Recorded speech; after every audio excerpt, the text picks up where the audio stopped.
পুকুরে মাছ চাষ করলে জাকাত দিব কিভাবে?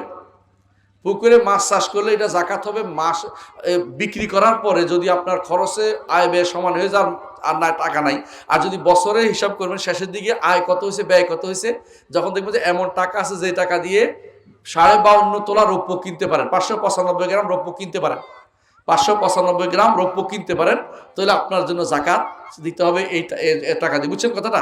মানে বছরের শেষে হিসাব করবেন যে কত টাকা আয় হয়েছে কত টাকা ব্যয় হয়েছে, হিসাব করে বাকি যেটা উদ্বৃত্ত যেটা আছে উদ্বৃত্তটা হিসাব করবেন, লাভ এটা হয়েছে নিট লাভ, এই লাভের টাকা দিয়ে যদি আপনি অন্য টাকা সহ আরো টাকা আছে মিলে যদি কিনা আপনি রৌপ্য 595 গ্রাম রৌপ্য কিনতে পারেন, এটা অনেকে বলে আর কি আমার দেশের জন্য, অথবা 85 গ্রাম স্বর্ণ কিনতে পারেন, তাহলে আপনার উপর জাকাত আছে। বুঝে আসে কথাটা? জাকাত দিতে ওইভাবে, অর্থাৎ আপনার এটা কি নয় মাছের উপর আসছে না, ওই বিক্রির উপর, টাকার উপর, লাভের উপর আসবে। যেমন মাছ আপনি পণ্য বিক্রি করেন না বাজারে, ওইটার মতো। জি।